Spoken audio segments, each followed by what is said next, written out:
Nós estamos lendo um trabalho de Flaric de Cristos, A Porta Estreita. São 12 passos que ele apresenta como o caminho do autoencontro.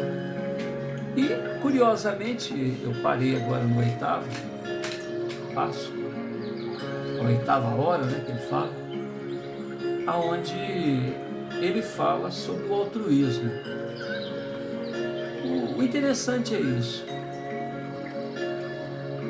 Em certa oportunidade, a gente ouviu uma frase do Mestre da Luz, o Senhor, que representa o pensamento universal, pensamento que é lei, regra, em todos os universos, em todos os multiversos. Ele deu de presente para a gente, espíritos iniciantes. Ele disse: amai-vos uns aos outros, como eu vos amei. A gente vê Jesus se apiedando das dores, se apiedando dos sofrimentos, das dificuldades, dos embaraços, das ignorâncias, dos atropelos, de todo tipo de limitações que o ser humano possa ter apresentado e ainda apresenta. E a sua presença era sempre de O Consolador. Jesus não veio ser outra coisa senão a resposta das súplicas humanas aos céus.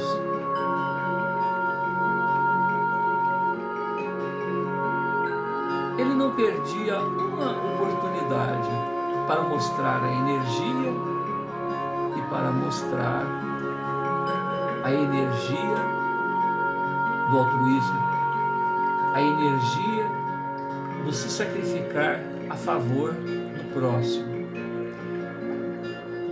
Se a gente fizer um levantamento de quem era esse Cristo encarnado, esse Cristo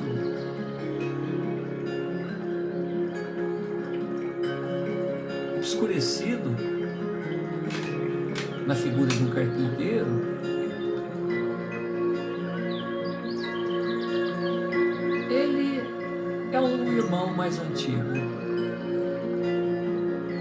Ele é a resposta para qualquer pergunta que nós possamos fazer por milênios.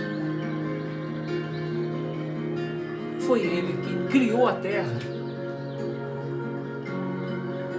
Houve até um momento que a Igreja Católica se reuniu para saber se Jesus era filho ou se ele era o próprio Deus. Concílio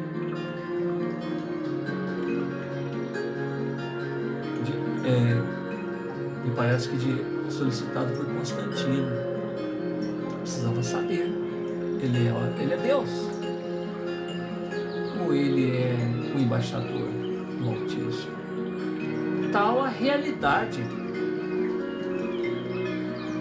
pela qual ele se manifestou na Terra. Ele apresentou fenômenos nunca vistos, caminhou sobre as águas. Alguns yogis também tiveram essa oportunidade.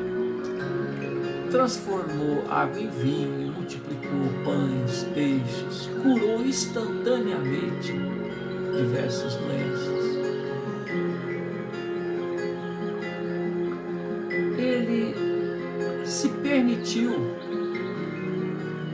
veja bem, ele se permitiu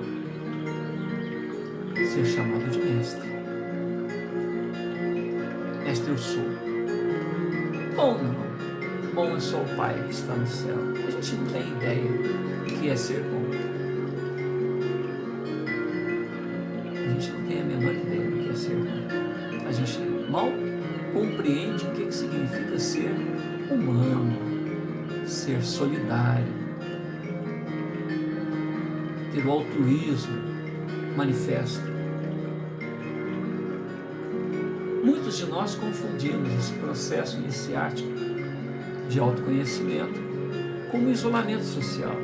Certamente, ele se inicia com esse mergulho dentro de si mesmo para saber quem é, onde estagia, o que ele quer de si,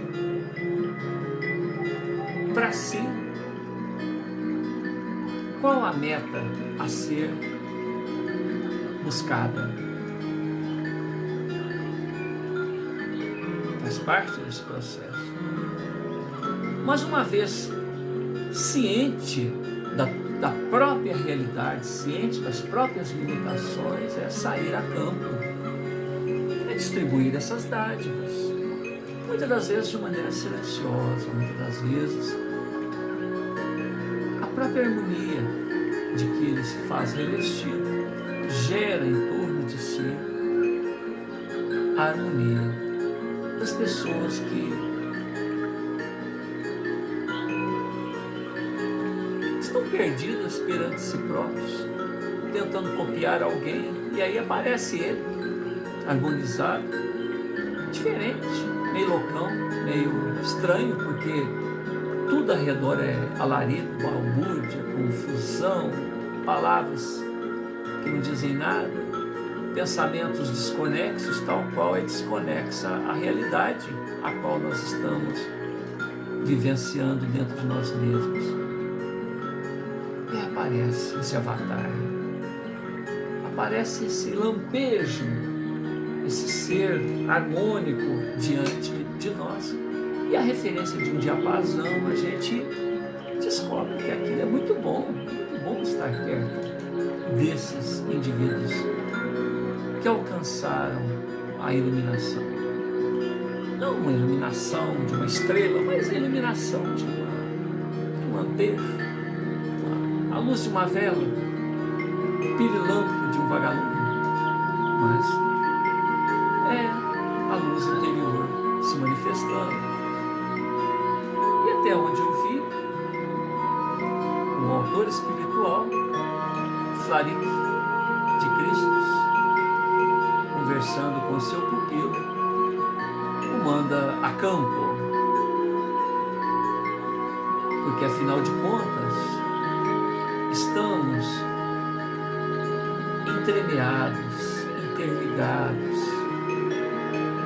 mesclados uns nos outros, e a necessidade, em meio a toda a balbúrdia, a toda a confusão de que nós, até agora, até o presente momento, estamos envolvidos, realidade essa que começa em nós mesmos, e aí que está a diferença. O diamante está lá mergulhado num bloco de carbono, as pedras, as gemas estão ali, mas existe um momento em que o diamante se forma, em que ele se cristaliza de uma determinada maneira, geometricamente, que ele se diferencia do grafite. E a função dele é totalmente diferente. O brilho dele é diferente, a dureza dele é tamanha que ele, até o momento, representa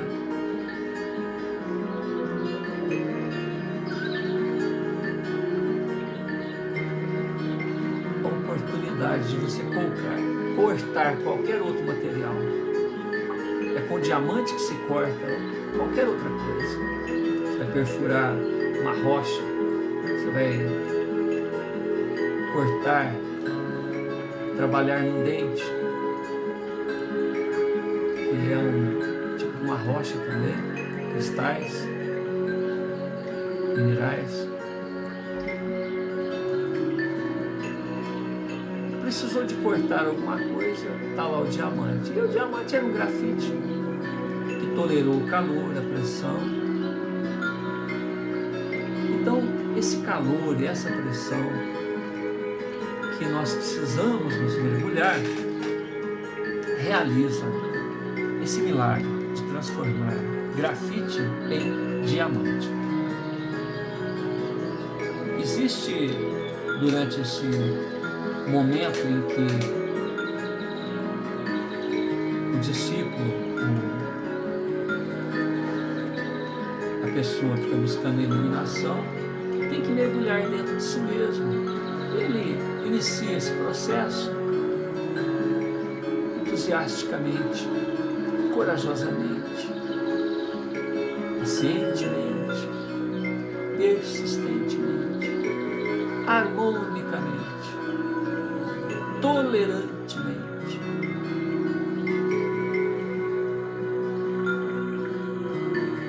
E isso exige dele um desbaste. E esse desbaste, ele é provocado pelas forças intrínsecas, pelo homem velho, pelas manias milenares que ele tem resolvido. Porque Jesus, ele trouxe uma informação nova, a gente chama de boa nova. O Evangelho, o que é? A boa nova, boa notícia. Ele trouxe uma informação que pela gente mesmo a gente não alcançaria. Antes de Jesus apareceu Sócrates, que falava a respeito de se apiedar do outro, de pensar no outro, de ter dó do outro. Foi condenado a beber cicuta. Condenado a beber cicuta. E ele bebeu de boa mente.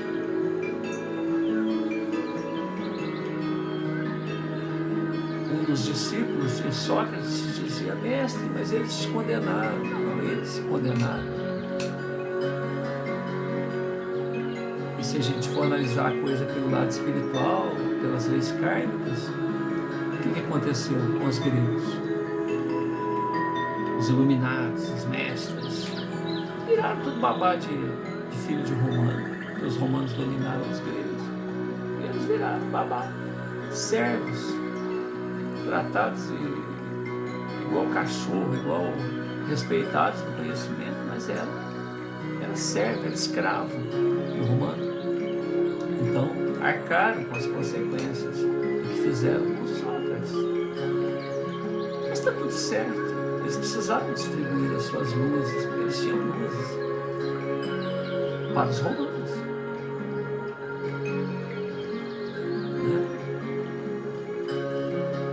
Em certa oportunidade, alguém disse que essas civilizações antigas, tipo chineses, eles têm uma segurança interna, tamanho da sua cultura, que passam povos dominadores, assim como aconteceu com os romanos em relação aos gregos, e eles serenamente deixam a coisa fluir. E quando passa aquela onda, que dura aí 100 anos, 200 anos, 1 milênio às vezes, eles ressurgem, tais quais mergulharam naquela. Por quê? Porque é uma cultura que pensa a longo prazo. Certamente nessa cultura se reencarnam espíritos nobres, mas também espíritos bélicos, né? E aí aparece lá a arte da guerra,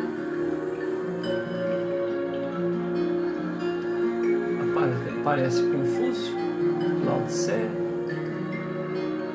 e tantos outros, cada um iluminando a sua maneira.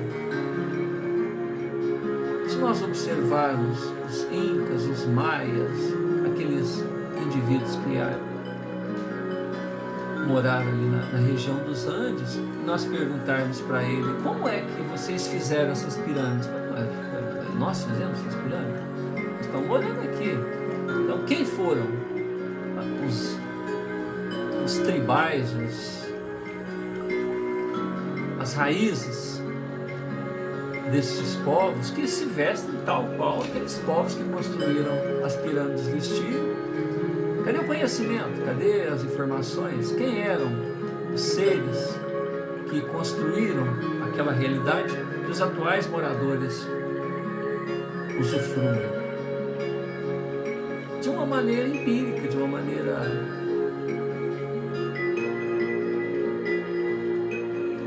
a desconhecer a realidade. Trazem certamente algumas informações básicas, né? Mas em profundidade o que aconteceu ali. Cadê esse povo? Subiu tudo.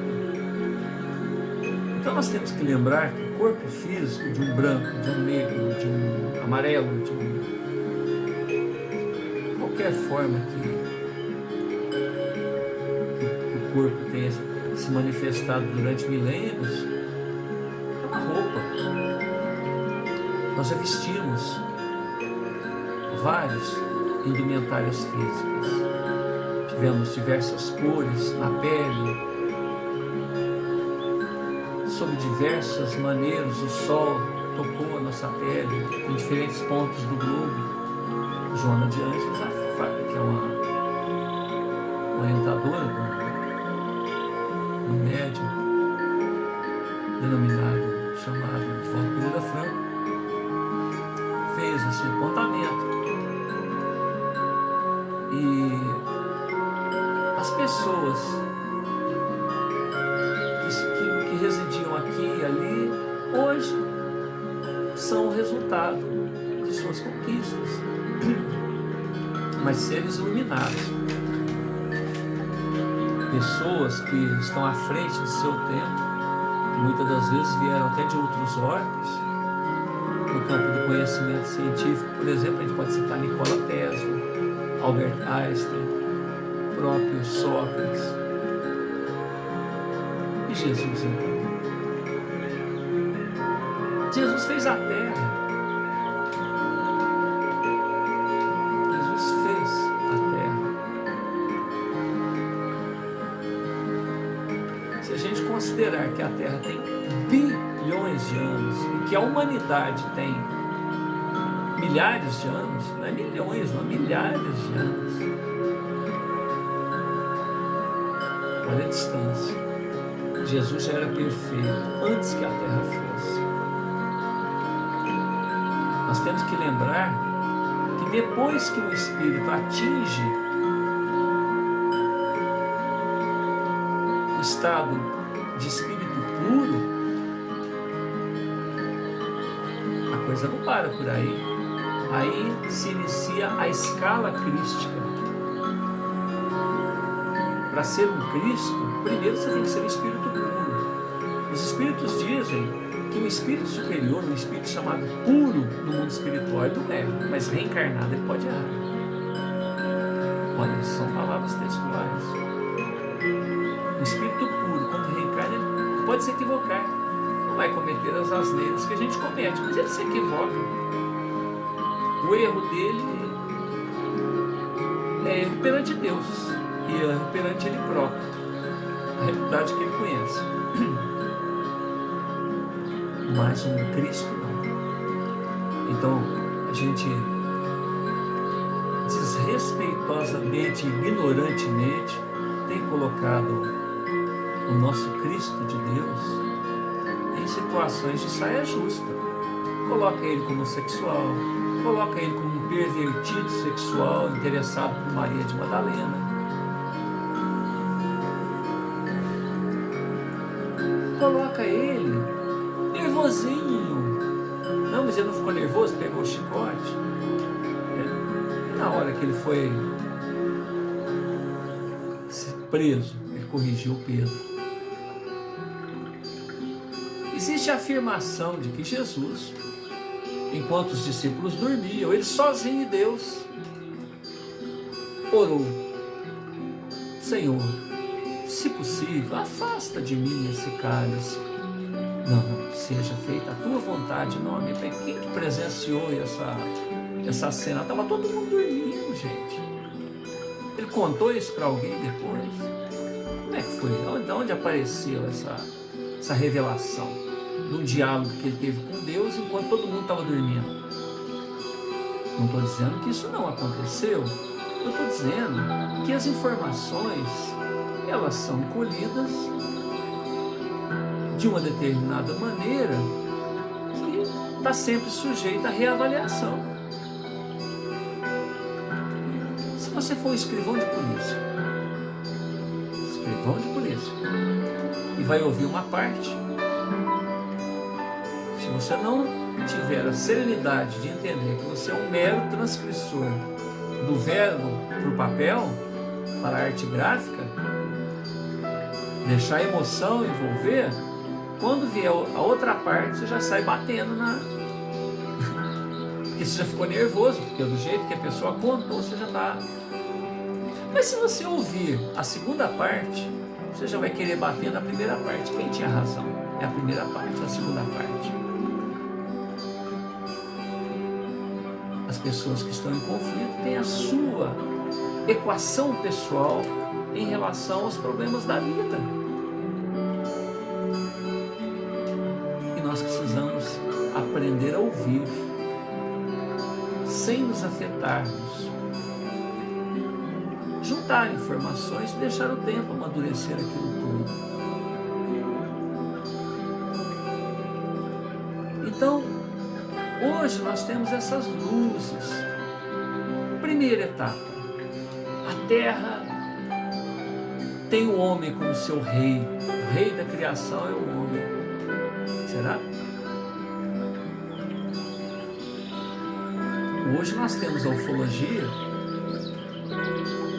Segundo os ufólogos, mais de 80 tipos de raças, de seres, convivem conosco, ostensivamente. Participam do nosso dia a dia, a gente não percebe.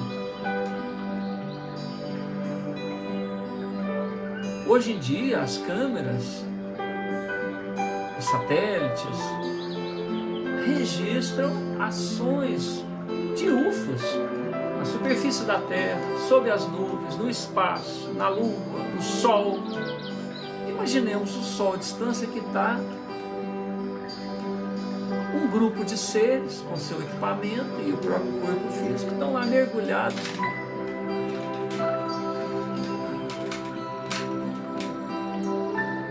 Dentro do Sol, mergulhado no meio daquele calor, daquele forno que derrete até... derrete tudo. Você imagina um vulcão derretendo quente, né? É aquele ambiente. E tá lá a câmera fotografando. Aí a gente fala, mas as imagens, não sei o quê. Você tem imagens perfeitas de Plutão, de Netuno, de outros sistemas solares, de outras galáxias. E na Lua, as imagens são muito ruins. Em Marte, que é nosso vizinho, as imagens são muito ruins. Será?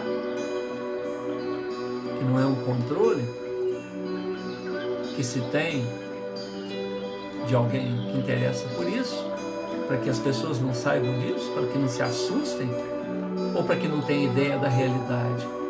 Os ufólogos dizem que tem gente morando na Lua, que tem gente morando em Marte. Alguns dizem que a Terra é plana, que ninguém saiu da Terra, que existe uma abóboda, né? Existe alguma coisa cristalina, alguma coisa transparente, como se fosse um tampão num prato, né? Uma cumbuca que cobre um prato de comida. Esse gênio que eu citei, Nikola Tesla, segundo alguns estudiosos, afirmam que a Terra é plana e que existem extraterrestres. Ele não nega isso, mas que eles entram na nossa dimensão através de portais dimensionais. Ele fala a respeito da comunicação interestelar, da comunicação entre a distância. Ele fala de teletransporte.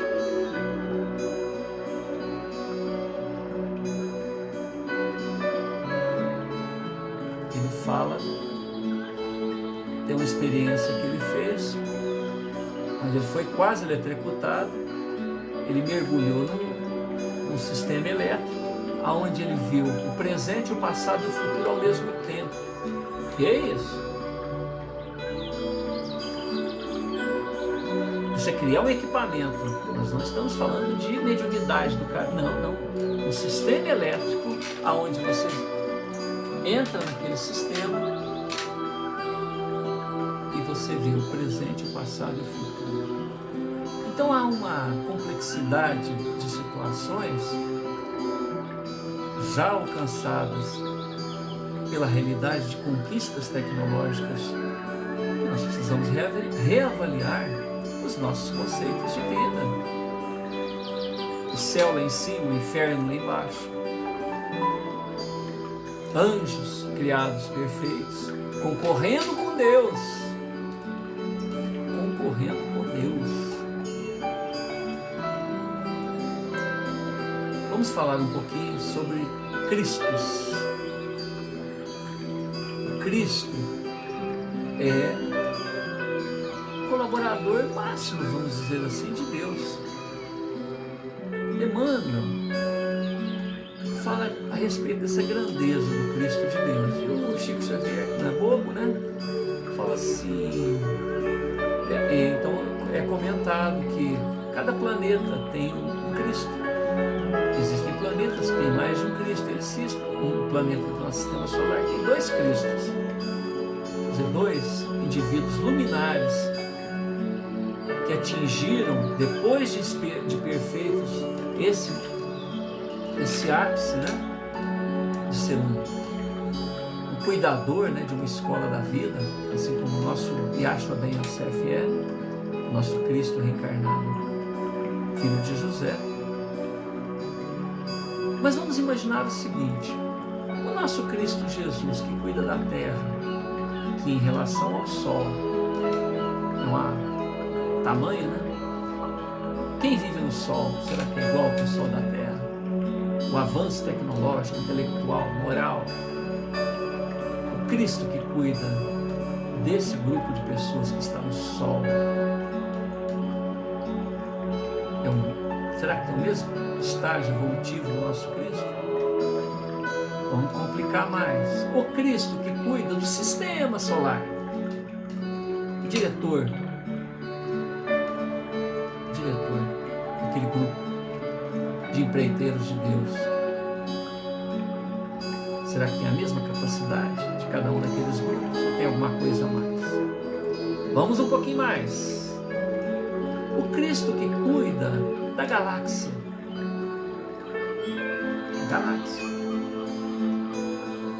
O Cristo que cuida de uma nebulosa.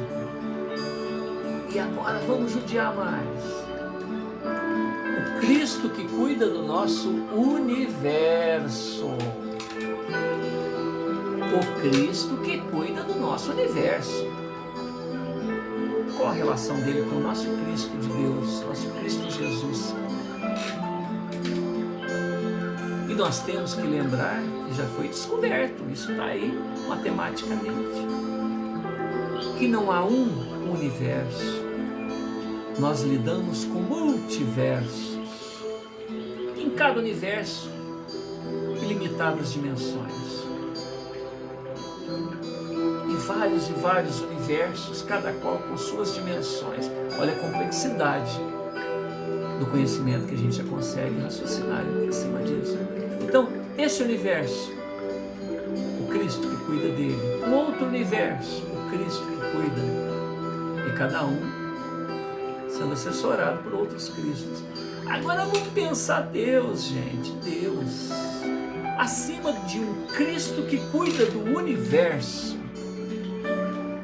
Acima dos Cristos que cuida dos infinitos universos, o multiverso. Vamos colocar comunidade numa palavra, porque a gente chega num ponto que não dá nem para... Olha quem é Deus. Nós estamos falando de Jesus, o Senhor da luz, o homem de bem, a luz, o alfa e o ômega, a referência maior que a gente consegue imaginar. consegue, nem consegue. É um Cristo. E nós estamos falando de Cristos que cuidam de coisas mais complexas. E Deus está acima de tudo isso. Então Jesus olha para Deus assim, como uma formiguinha. Então realmente, Ele é mestre, Ele veio em nome do Altíssimo. Mas bom é Deus, é a formiga falando do autor da vida. Então quem é a gente? Quem somos nós? Diante de tudo isso. Emmanuel, quando fez algum comentário referente a isso para falar a respeito da grandeza, da complexidade, da maravilha que é a criação, o Chico falou: pare, Emmanuel, deixa eu tomar um cafezinho. Deixa eu tomar um cafezinho, isso é muito na minha cabeça. Se era muito para a cabeça do Chico, ver toda essa complexidade, escreve, vivencia para a gente. Então a complexidade é muito maior do que a gente imagina.